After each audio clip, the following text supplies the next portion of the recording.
All right, everybody, welcome back to the Millennial Sales Podcast. This is episode 215. I'm your host, Tommy Tahoe Alemo, and this is the show where young sellers come to learn about how to make more money, how to hit quota, how to get promoted, be more fulfilled, all the things that you want out of a sales career.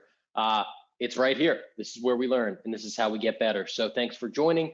I want to give a quick shout out to our sponsors, and then we'll get straight into the show. The first sponsor of the podcast today is Gong. I love Gong so much that I quit my job and went to work there. So, that should speak volumes enough. Gong is the revenue intelligence platform. I don't have a fancy ad read, but essentially it is irresponsible nowadays to run a sales organization and not leverage Gong. It helps you to coach your reps to get better. It helps you to make sure that the deals that are on the edge every month and every quarter get pushed in your favor. It helps you to identify how your market is responding to both you and your competitors. And that's just the beginning. There's so much more that's going to be had and so much that's going to happen in the future. Gong can help you to get there. So if you'd like to learn more about them, you can go to gong.io or shoot me a message on LinkedIn, and I'll get you hooked up with the right person to learn more. This episode is also brought to you by postal.io. Here's what Postal does, right? So your most valued prospects and customers, they're busy, they're hard to impress, right? And so shipping low-cost swag items made overseas won't do the trick. So what Postal does, they make it easy to send high-quality local gifts at scale to your target prospects that stand out and build a real connection. So whether it's brew from your hometown or a seasonal bouquet from the florist on the corner, your thoughtfulness won't go unnoticed. You can learn more from them at postal.io. We're also running a cool promotion with them that you will get a free coffee, free Starbucks gift card on me if you leave a review for this show on Apple Podcasts. You just head to Apple Podcasts on your phone, leave a 5-star review, shoot that to me in some way, whether it's on LinkedIn or email or however you can get in touch with me, and then I will send you the link and you'll get a free coffee. So it's 42 seconds of work and you get a free coffee out of it. So please make sure to give some love to Postal at postal.io. Now let's get into today's episode. Stoked for this one. Sam Jacobs. Sam's a legend. If you're in the SaaS world, you likely know Sam. You've likely heard of Revenue Collective, which is a community that I'm a member of. I actually co-host their podcast as well that you can check out. But Sam and I had a great conversation, and we talked about a number of different things, from his start in the music industry, how he got into sales and the software world, his tips for networking, his tips to help grow your career through using other people and building relationships. And my favorite part was when he talks about the good day cheat sheet, right? So there's like 5 things that he does every single day in order to make it a good day, and they're not what you would expect. So without further ado, let's get straight into my conversation with Sam Jacobs. Let's go.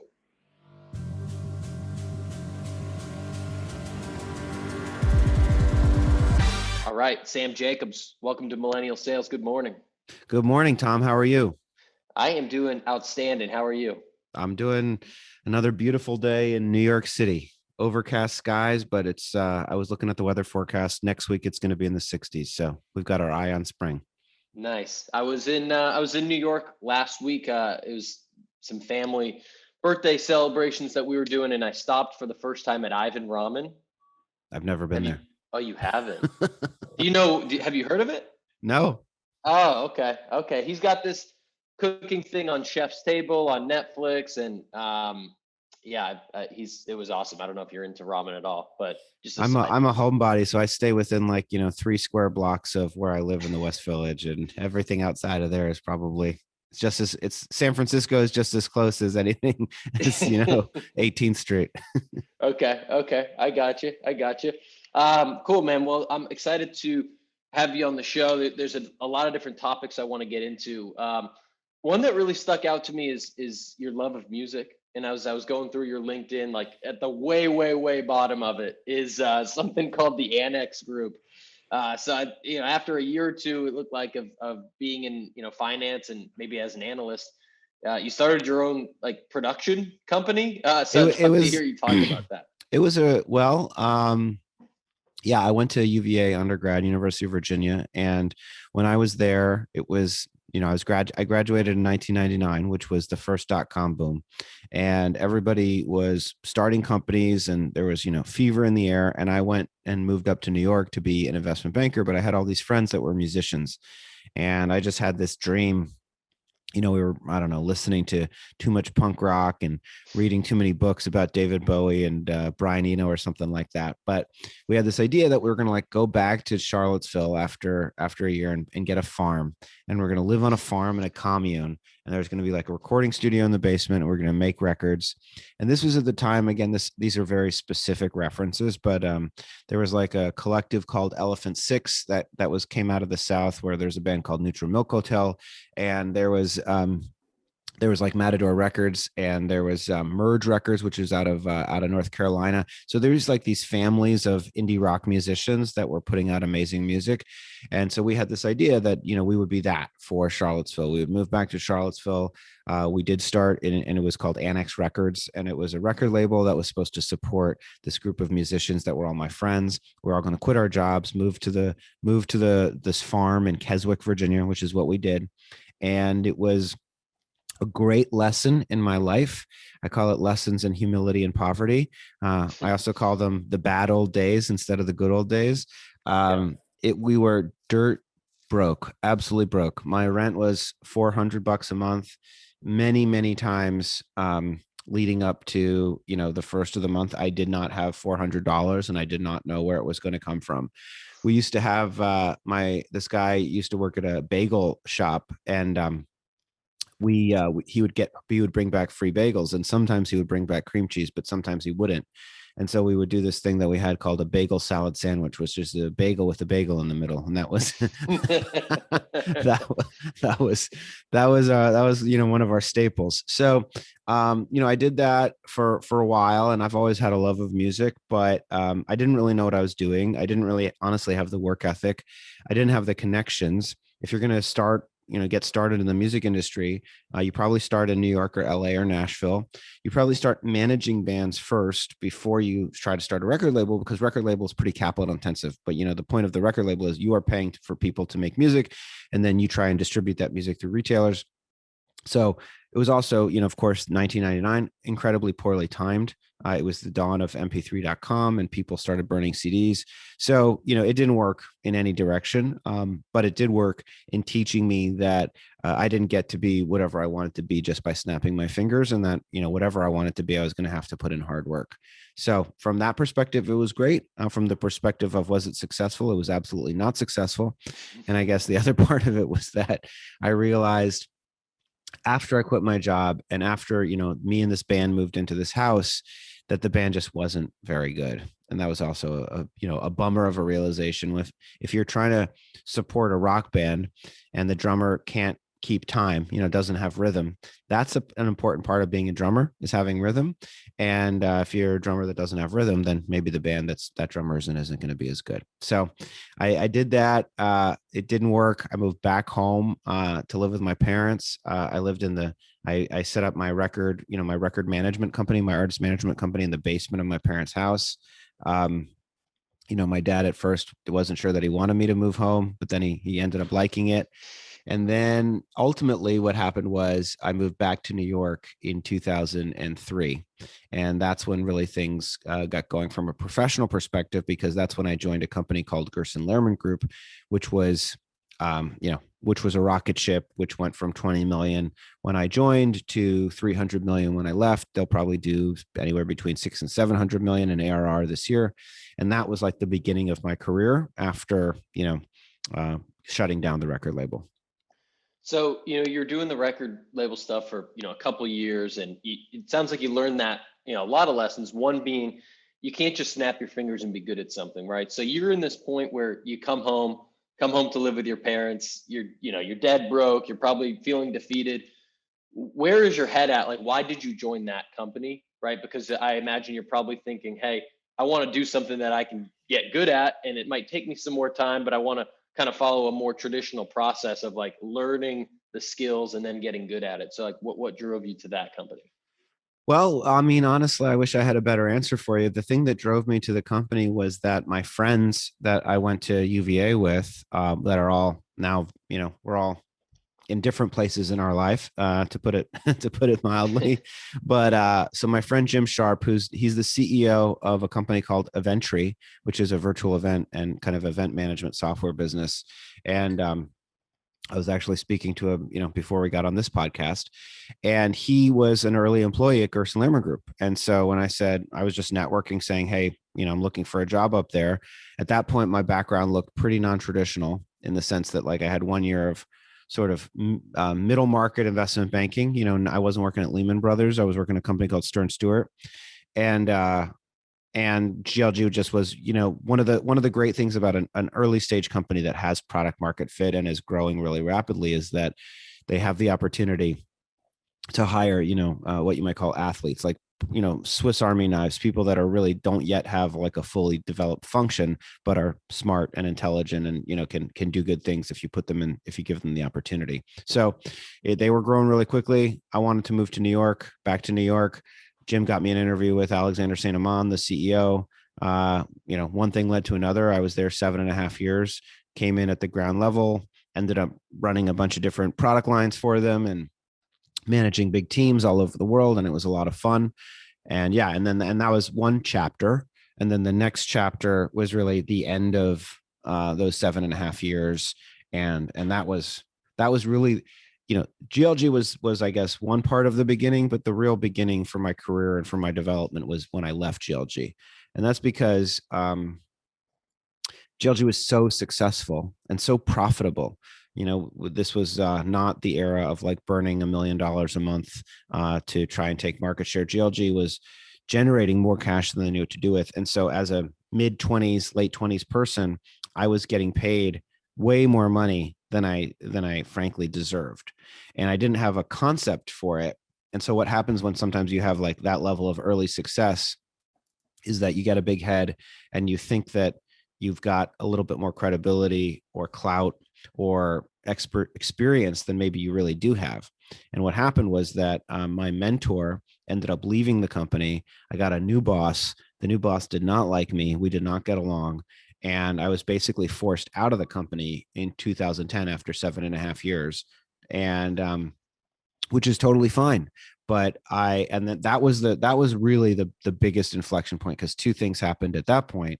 One is that I was forced out of this super successful company and really had to reset and figure out what I wanted to do. And at that point, I could have become like middle management at a startup, like maybe senior director level or something like that, or go way earlier stage and be part of senior management. And I decided that I just didn't want to be middle management. I just didn't want to be part of like a 300-person company and be a director at a 300-person company. I wanted to be at the top, even if it was at the top of a tiny little thing. And I likened it to, high school football, where, my junior year, we went to the state finals, but I didn't play very much. And my senior year, we were 6-4, and I don't think we made the playoffs, but I played every down of every game. Every special team, started on defense, was all district, blah, blah, blah. And I obviously would prefer my senior year to my junior year, because I just want to be in the game. I want to be on the field. I want to have my decisions be of consequence, even if they're somewhat smaller stakes. So I went to a super early stage company after leaving, and I took a massive, massive pay cut. And I also was going through a divorce at the time. So all this money that I'd made through, my time at GLG basically went to the lawyers and went to my now ex-wife.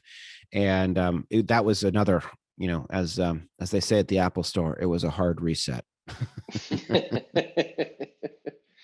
Yeah, that's got to be you've had a couple of those points of just like total reset, right? Even in like those first 10, 15 years of your career.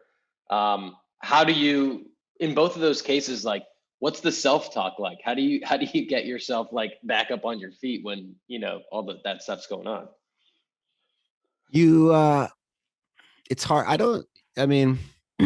It's not good. It's not fun, because obviously everybody wants all of their whole life to be up and to the right. They want everything. They want to be, everybody wants to be one of those super special, amazing people that doesn't have any setbacks. But so that's kind of part of it, which is there's a bunch of different like realizations that you have. And one of them is that as you reset, you realize that like you're back to the beginning again. And that feeling of, thinking that you're back at the beginning of whatever journey that you were on is first of all, it's not true, but because you have experiences now, and every bad experience is probably better learning and better insight than a good experience. But then it's just and then you just constantly have to figure out like, who do you want to be? And for me, I mean, I need to work. So I didn't really have a choice in terms of whether I had a job or not. There wasn't self-talk that was required to, get me to interview for Yeah. jobs or help me find a job. But in terms of like the type of job or the type of opportunity, it was, there's, you can't fight your nature as sort of the bottom line, like the frog and the scorpion, parable. But so there was never a moment at which, I mean, I don't know what giving up would look like. Maybe giving up for me would be working in middleman. That just wasn't going to happen. It wasn't Yep. going to happen because I'd rather have my life be a series of 20 flameouts and still striving for, something great, something special, something unique than just accept, what I would perceive to be mediocrity. So the self-talk was just like, just get back on the horse, and that's where, I mean, and it was very difficult because it was get back on the horse, but it wasn't in a positive way. I wasn't like, good job, Sam, you got him. I was like, basically it felt like a grind. I was grind. I mean, I've been grinding for a very, very long time, and it was difficult. And, I mean, you just get up every day, try to find other things to make you happy, try to find the joy in the work, try to exercise. One of the things I started doing in 2010 was running. I'd never really run before. Now I run, 35 to 40 miles a week. Like, so, every setback teaches you something, which sounds cliche, but it really is true. And that said, in the moment, all you have is your determination and your resolution and your knowledge that like, I really couldn't be anybody else if I wanted to. So, just got to keep trying. Yeah. I've always found, just on that running point, that life seems to be better when I have something outside of work that's like a process that's going on. So like I got into running a few years ago, did a marathon, some Spartan races, things like that. And then like when I stopped doing it, it's like, oh man, everything else is like there's not that outlet. So I'm curious, like, have you found that to be true? And maybe just like as a more tactical question, do you listen to music? Do you listen to a podcast? Like, do you go headphone free and you just like are clear with your thoughts when you do something like that? I listen to music unless I'm running with friends. And then, my friends and we do speed work Wednesday nights. Yep. So we do like, 8 times 400, which is, 8 times a quarter mile, or 5 times a half mile. And then we do long runs on the weekends together. And then the rest of the time I'm listening to music, and I listen to dance music, and, I like the beats. And, but the thing for me, to your point about like, for me, there was a long period of time. I have this Google Doc that I keep where, I'm like writing different goals. And I was convinced that the reason I wasn't successful in my own mind, which was always telling myself I wasn't successful, is a great way to not feel good about yourself. Um, was like, I felt like I'd listened to actually John Barrows came to speak at a company where I was like CRO SVP of Sales, and he's like, getting in shape's not a goal. Wanting to bench press 185 15 times, and then do 12 pull-ups, that's a goal by April 30th. This whole idea that like you need smart Yep. goals, you need specific goals. So I had these super specific goals about like how quickly I was going to run a half marathon, and how much money I was going to be worth, and how many pull-ups I was going to do. And when I go back and read it, because it's a Google Doc, so it's like years old at this point, and I can go back and read it, and it's just really a bummer to read. It's really unpleasant because it just feels like I'm just constantly being like, dude, you're not good enough. You're not good enough, you piece of shit. Why can't you do 15 pull-ups? And so one of the things that really helped me recently, which was probably 2 years ago, I just threw out all of that crap for like my New Year's resolutions and my daily goals. And basically, I have a list of 7 things. I think it's 7. It used to be 5. It used to be read, write, exercise, be nice to other people, be nice to yourself. And like, and by the way, if I didn't do all of those things, it wasn't the end of the world. But like basically every day I was like, did I read something? Okay, let me pick up a book. Did I write something? Okay, let me journal. Did I go for a run today? Let me go for a bike ride if I don't feel like going for a run. And then was I an asshole to other people? And am I being nice to myself? So that was 2020. Those were my resolutions. And it was a lot easier and a lot nicer. And it felt a lot better. And this year I've added two things, which is meditate and drink water. So it's like, Yep. if I've done most of those things, then I had a good day. If I didn't do any of those things, then I didn't have a good day. But you know what? I can have a good day tomorrow. And that, for me, that framework of like reducing the intensity of, and sort of the tone of the conversation with myself, where it wasn't like you're not good enough, but more like you're doing your best, you're great. Let's give this a shot. Has had my results, my specific results over the past, year and a half have been way better than before. That's so interesting. It's like when you stop focusing so heavily on, like, as a salesperson, when you stop thinking about the quota so much, it's funny, that's when you have better conversations with Yeah. prospects and with customers. So as someone that, I'm looking up on my wall and I've got these sticky notes of the goals that I have for this month, and like locked in on, podcasts, sales, workouts, things like that. It could be a reminder to me or to other folks that are similar that, maybe when you just focus on like kind of the fundamentals, because none of that stuff you said was making money or the things that you're probably doing the majority of the day when you're working, right? Except Yeah. maybe not being an asshole to others.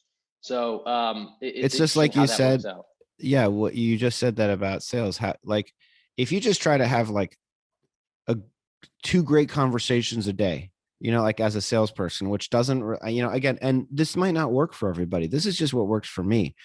The other part that I've realized, the thing that I've realized is like, there's not one way to achieve whatever you want to achieve in life. And there's not one way to be happy. This is just my way. My way for me didn't work saying, I mean, listen, by the way, I'm highly quantitative, highly numerical. We have goals. I can tell you every number that happens within Revenue Collective. But for me, thinking about it and relating it to the audience of like, I'm a salesperson, like there is a lot of pressure, and like I need 10, I need 10 meetings a week, and if I don't have 10 meetings, what am I going to do? Now there's still a requirement that, if you're not going to, if you don't have 10 meetings a week and determine that based on your close rates, you need 10 meetings a week, that you're just going to do it no matter what.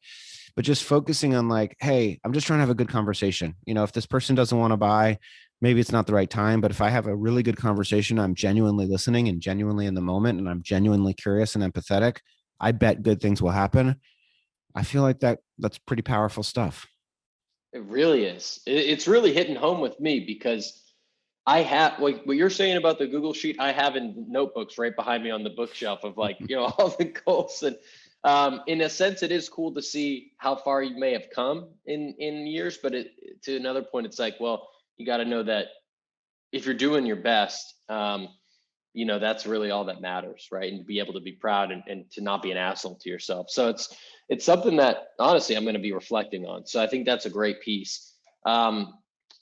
I want to pivot a little bit because there's a stat that gets, if you scroll through 5 LinkedIn posts, one of the people will say, the average tenure of a VP of sales or CRO is 18 months. So everyone's heard that stat. And I think that contributed in part to why you started Revenue Collective. But before we get to RC, like, I just want to talk about that stat because that's really disheartening for someone that's early in their career that has aspirations to be a VP of sales, a CRO, to run a business someday, that like, oh, you're going to put in like 10 years or 15 years of like really hard work, and then you're going to get to this place, and then you're probably going to get fired in a year.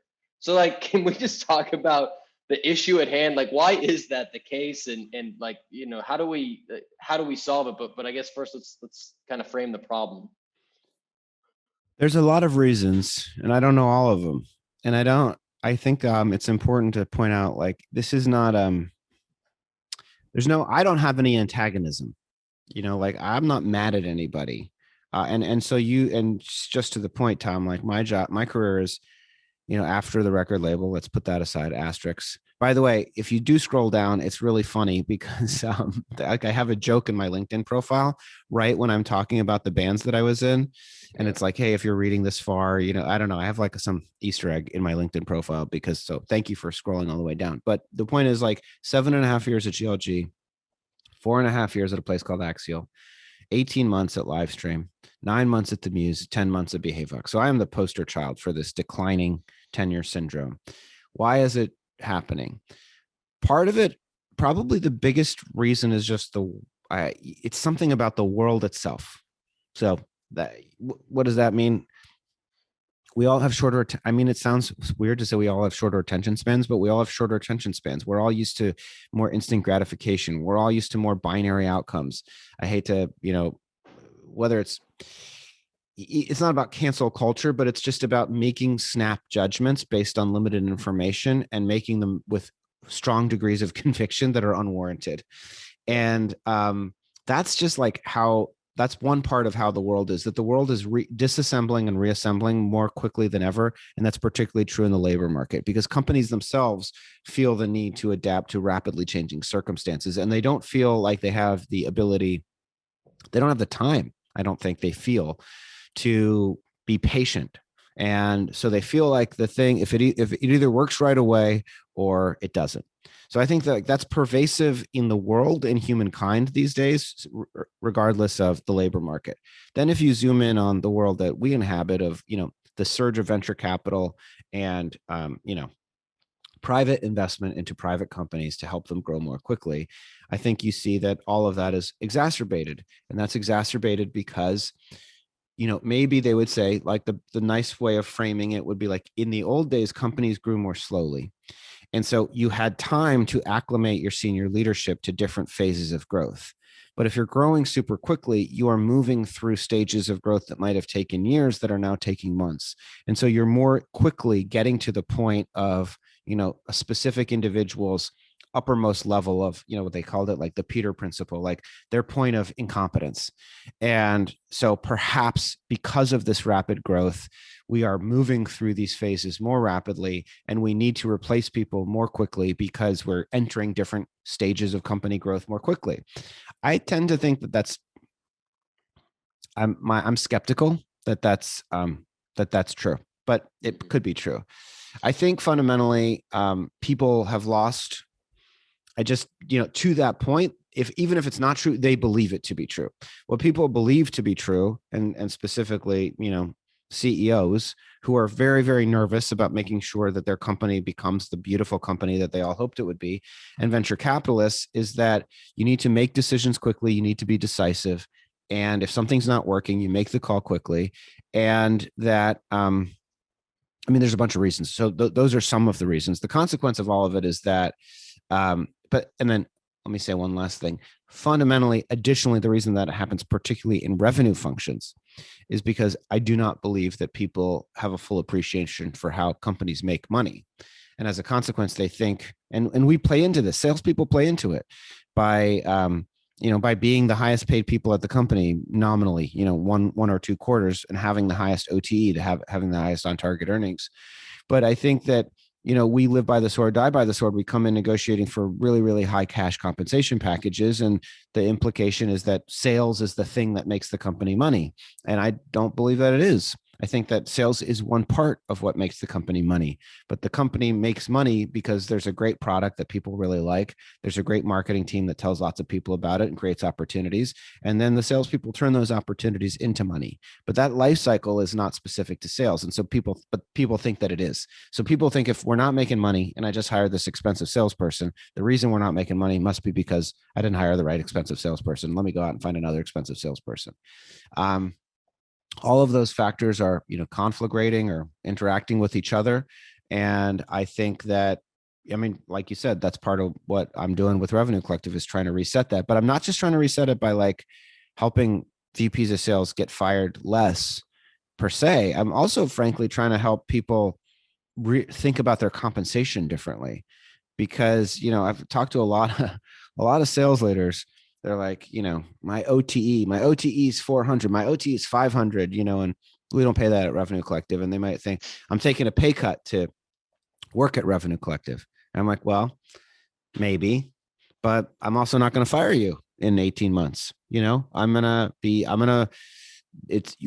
to pay, you're going to get so for example, like the revenue people every executive at Revenue Collective is paid the same, which is you get a base salary and then you get a 20% of your base salary as an annual bonus at the end of the year if you hit your goals. The sales, LG, our sales leaders paid like that. Carly Dell, our VP of marketing, is paid like that. Everybody's paid like that. And that's very controversial, right? Most sales leaders are paid 50% base, 50%, even, you're paid like that when you're an AE. Maybe that makes sense. I think it probably makes more sense. But when you're a leader of an organization trying to scale revenue and half of your money is paid in quarterly commissions, it's just wrong. It doesn't make sense. It's not how. You're not going to get good decision making from people that are trying to hit a number for a quarter so that they can get a really big check. You're going to get good decision making when you pay people the right level of base salary so they can live comfortably and they can make long-term decisions for the company, which is what we want them to make anyway. Anyway, that is a long rambling answer to your question, but those are some of the reasons why tenures is so short. So is this a bad goal, or is this the wrong goal for someone that's in their, say, mid-late 20s that, we know that it's going to take however long it takes to get up the ladder to a VP of sales or CRO, knowing that the majority of, maybe the majority is wrong, but in my mind, it looks like the majority of tech companies are really kind of like treating things like the problem. And there's that minority, like maybe Revenue Collective, that are seeing the long-term vision. Is that the wrong goal? How do we defend against this? It's not the wrong goal. You have to adjust and modify your goals. And again, I doubt this is not an all availed advertisement for the business that I run. It's just like the reason that I do what I do is for this reason. You have to rethink what your career means. Like you have to just redefine, because in the old days, you got your identity from working at a really successful company and being with them, and they were successful and you were successful, and your identity bled into that. And I think the future is that you have to think of yourself much more, like a professional athlete, like a professional musician, which is that you are aligned with, almost like project-based work, I don't, because I guess my point is I'm not sure that 17 months is the end of the world. But I don't know that I want to work places more than a year and a half. I want to work at Revenue Collective more than a year and a half. But did I want to work at Livestream? Probably. I mean, that was the right time to leave. It's okay. The point is that the compensation needs to shift. That's the point. And it doesn't just mean, doesn't just mean go up. It means listen, we're all going to be on our own. You're going to be on your own. You're going to need a community, whatever. You're going to need something, whatever you call it, community, safety net, infrastructure. You're going to need resources that are your resources. They don't belong to the company, right? The other thing is yes, companies, will support you and invest in professional development, but your career is more than ever your responsibility. And you're going to have to figure out how to build a career. And that means that, and also in addition to that, that means that so that might be okay. It's still going to be a good thing to be a VP of sales. It's still going to be fun to be a leader and to lead a group of people. And obviously, but you're going to have to get good at a bunch of different skills that maybe you didn't expect. So first of all, we're going to have to rethink compensation, because again, if you're going to be fired every 17 months, then we probably need to make severance a meaningful part of your compensation package. And you probably need to negotiate it in advance, right? So that you can say, listen, I don't mind. Because the reason that it's the problem is that the disconnect between the value creation and the compensation, right? So here's my favorite example. Let's say you're doing 2 million in ARR, early stage company, and you're the new VP sales, and you help this company go from 2 million to 10 million. And then at that point, feels like maybe you're in over your head, or the CEO has lost a little bit of confidence on you and they ask you to leave. So, okay. Is there a meaningful difference between 2 million and 10 million? Is that the same thing as between 10 and 18? No, it's not the same at all, right? 2 million is not a company, or it is a company, but it's barely a company. It's a kid that's just learned to swim. You throw them into the deep end, maybe they'll get to the edge of the pool, maybe they'll drown. But there's a tremendous amount of risk in a $2 million company. And a $10 million company, especially recurring revenue, especially if it's not just one customer, but you got lots of customers, those are pretty hard to kill. They're pretty hard. That's pretty much a company. Now, it might not be a huge billion-dollar company, but it's a company. It's a thing. It will exist for an extended period of time. And if you're part of the team that helped do that, whatever money you made in your cash compensation does not really relate to the equity value that you helped create. And if you are there a year and a half, then most of your equity didn't vest. You hit the cliff after a year. If you got fired, you didn't get anything at all. So you're 17 months into a 48-month vest. And then if you leave, of course, the tax laws are terrible. So you probably don't have the money to exercise anyway. And if you do exercise, it's still a lottery ticket, but you're out all this money in taxes. Anyway, so the point is, like, it's not the end of the world that people's tenure is shrinking, but we need to rethink the compensation. Maybe there should be milestone payments. That's one of my favorite things, right? Like, hey, if I'm joining at 2, pay me whatever you want to pay me. But when we get to 10 million, I would like an additional $200,000 cash bonus. And the point that I'm trying to instill into people is that the thing about equity is that the point of equity is that once in a while, somebody gives you a ton of money, right? Whatever a ton of money is for you, $150,000, 200,000, 500,000, $1 million, $2 million, right? That's why we do equity. That's why you have equity in anything you do. That it's the chance that will happen. So is equity, meaning ownership, the right to purchase common shares at the bottom of the cap table in a company, is that the only way to create a lottery ticket or some kind of chance or probability that somebody will give you a bunch of money? No, it's not. There are other ways to do it. So let's rethink what those opportunities are, and let's create structures that map the value that we create and the risk that we take on in our personal career to the likelihood of getting a chunk of cash. And those things can be like equity, even if they're not. So for an example, the last place that I worked full time, I negotiated 12 months severance paid in one lump sum. So I was there 10 months, and they're doing great. God bless them. Good people. That's not the point. The point is that when I left, I got 12 months of my base salary paid in one lump sum. And that's basically the same thing as a liquidity event. I mean, it is a liquidity event. It's just not a stock-based liquidity event. And if we can think about more ways of mapping risk to reward and value creation, then maybe 17 months isn't so bad. But 17 months is bad under the current terms of the deal. Yeah, that makes sense. I want to talk about networking for a second. I'd be remiss not to talk about that with you, who's, I don't know if I'd call you the king of networking, but maybe somewhere in that realm, just based on your network and the community that you've created. I've been a member of Revenue Collective for about a year now, and I feel like since I joined, I've noticed 37 different sales and marketing communities pop up, whether it's ones that are focused on SDRs, whether it's, a live event like Thursday Night Sales, whether it's, other communities that are maybe more direct competition to you folks. Like, I'm just curious, like, if you take off the Revenue Collective hat for a second. I was talking with a fellow AE last week, and she was like, I'm feeling this lack of community. I'm not sure what to join. There's all these things. I'm not sure like how to do it. And I was trying to advise on that, but like if there was someone in sales listening and they wanted to get involved in a community of some sort, like how do you advise like where they go? And then the second step is like, how do you make the most of that community without it taking up 6 hours a day, like messaging people all day long and all that stuff? Well, I have a clear conflict of interest when I answer this question, Tom. So let's get that out of the way. Most communities I see that are popping up are about the person that starts the community wanting to be more well-known. And it's really about them as opposed to other people. And even some of the ones that you specifically named. And that doesn't necessarily mean anything's wrong with it, but they're about the specific advancement of XYZ influencer that wants, that wrote a book or whatever. Fine.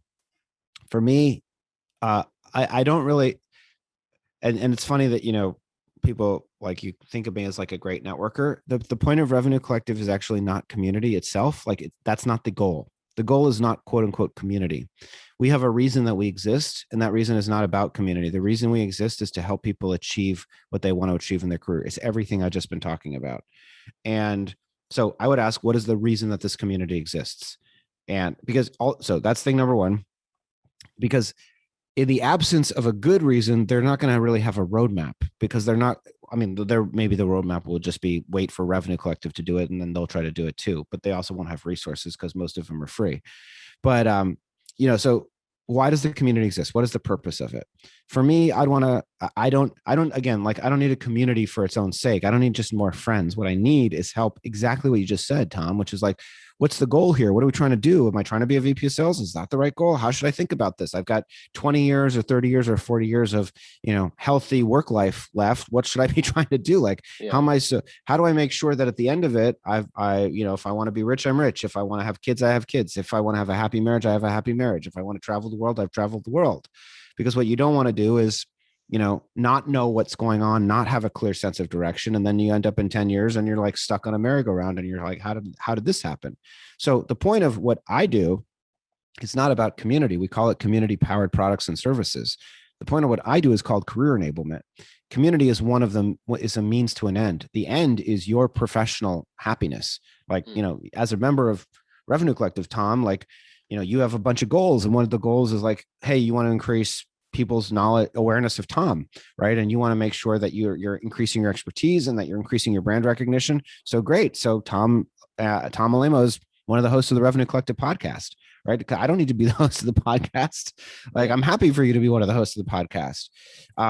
Anyway, so I would think about, like, if I'm trying to select a community, I would think, what is the reason that that community exists? And if I identify with that reason, great. If it's a community for its own sake, I would be a little bit more skeptical. And frankly, if it's a free community, I understand the benefits of free, but I would be more skeptical too. Because for me, and this is just me, again, it's like the thing we're talking about, your career. Like, your career is going to be your responsibility and you're going to need to invest in it. And also, when something is free, I know that I'm the product fundamentally. Like, I know that ultimately, it's going to be overly sponsored, or the only way, if they want to make money from this thing, there's going to be sponsors. If they're going to be sponsors, I'm going to get spammed by SDRs. But all of that is frankly secondary to, like, the fundamental question of community is not the reason. Community is an input into an outcome. What is the outcome that this experience is trying to achieve for me? And if I can answer that clearly and I identify with it, great, then you should join it. Yeah. Yeah, that makes sense. So I'm curious in terms of general networking, and maybe the answer is different as a CEO than it was as a sales leader, but how much time or energy do you spend every week or every month into networking, right? Like, aside from all the other things that you have to do, but connecting with new people and, setting up a Zoom coffee or talking to the person that you managed 5 years ago or whatever it might be. Like, as if you're as a sales leader, let's say, or even as a salesperson, like, how much time is enough? I almost feel like sometimes I don't do any, and then sometimes I do too much, and I fail to strike this balance. Well, it's a good question. I mean, I spend a lot of time, but I don't think about it as networking, to be honest with you. I think about it as helping. I mean, because I spend a lot of my day on the phone with other members of Revenue Collective, or sometimes people that aren't members, but just trying to give them advice or help them or talk to them about something. So for me, I don't like, I'm actually kind of introverted. It's not like I'm super extroverted. I, I, I interact with people because I want to help them. And I know that sounds probably, I don't know, fake, but it's not fake. It's real. And so, you know, I guess I would say, to answer your specific question, you should spend a certain amount of your time talking to people every week in a professional context that don't work at your company, whatever that means for you. And Yep. that could mean through communities like ours or other communities. It could be reaching out to people on LinkedIn. It could be just making sure you have a spreadsheet of all the people you've ever worked with that you really like, and making sure you email them every quarter. But I do think that you need to, because of the fact that we're changing jobs so often, like, your job is not going to be all of the things. It's going to be the thing for now. And you Yep. need something that is work related, that is but is ongoing, is your stuff. Doesn't belong to the company. It belongs to you. It's your network. It's your development. It's your advancement. So. Yeah, and something that you talked about a minute ago when you brought up, doing the Revenue Collective podcast, and a theme that I'm seeing from you is consistency, right? Like, whether it's running, every day or however many days a week that you're out there.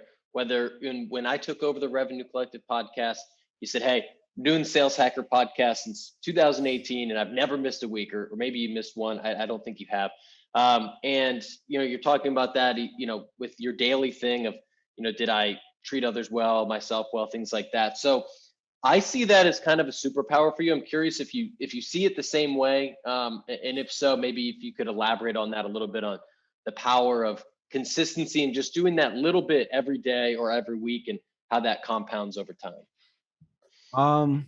Well, it's funny because I think of myself as incredibly inconsistent. So I'm a bad judge of character. Yeah, maybe I'm a bad judge of character. Yeah.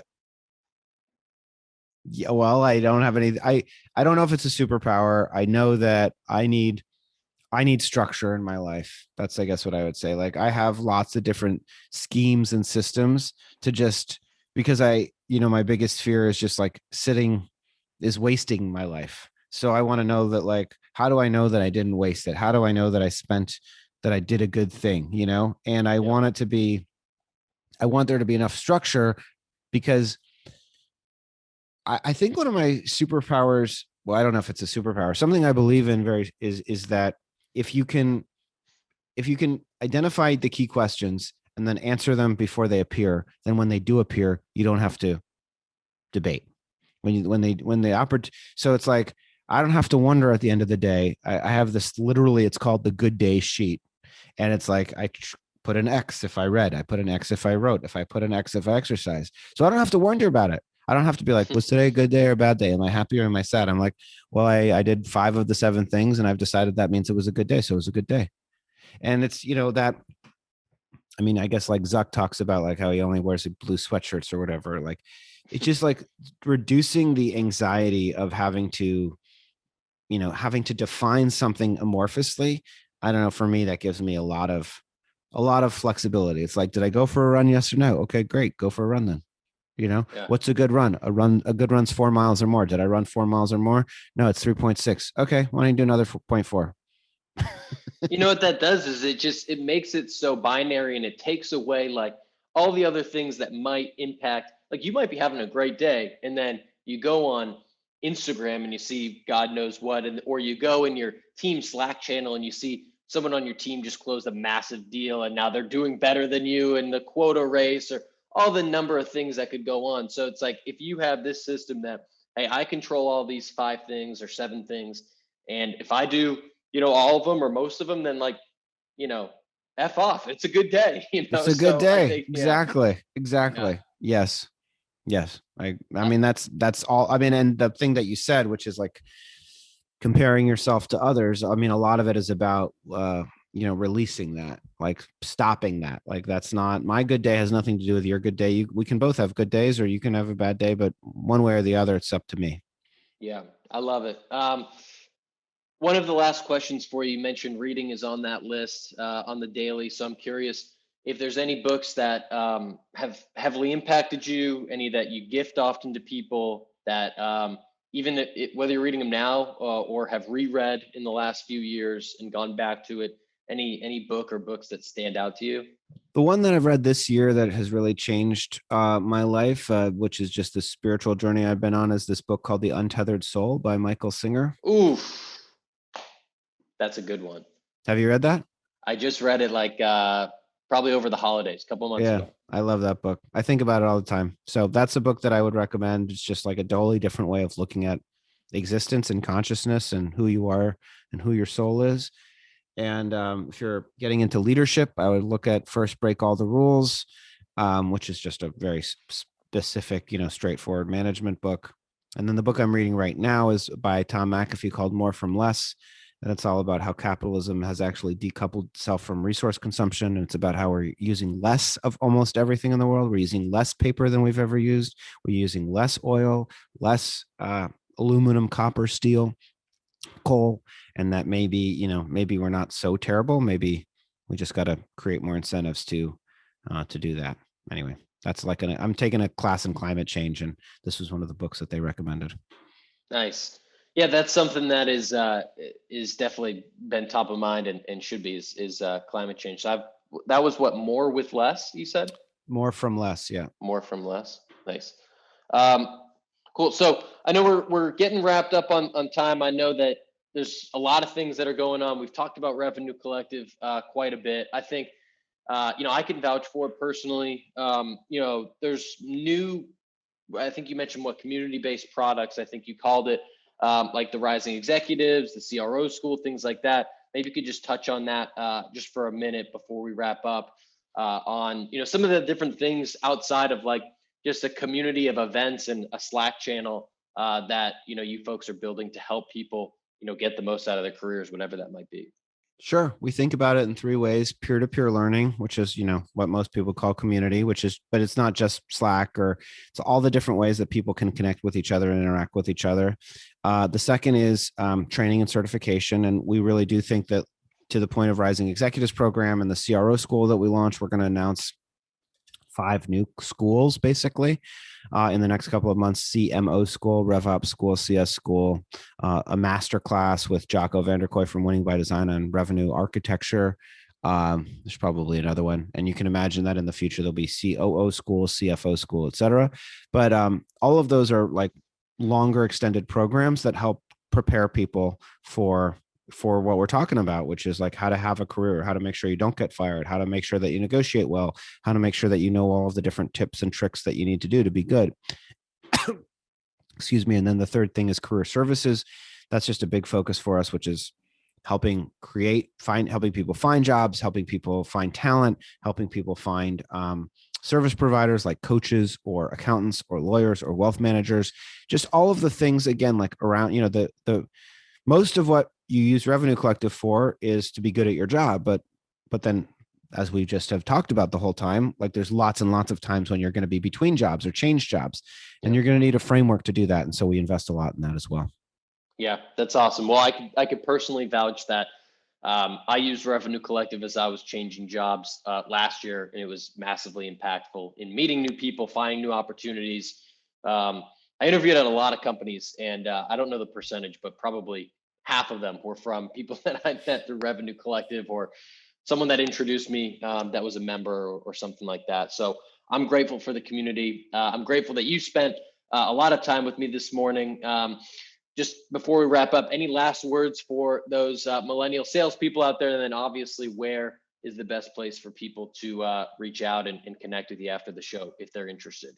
If you want to email me, you can, sam@revenuecollective.com. You can find me on LinkedIn, linkedin.com/the word in/Sam F. Jacobs.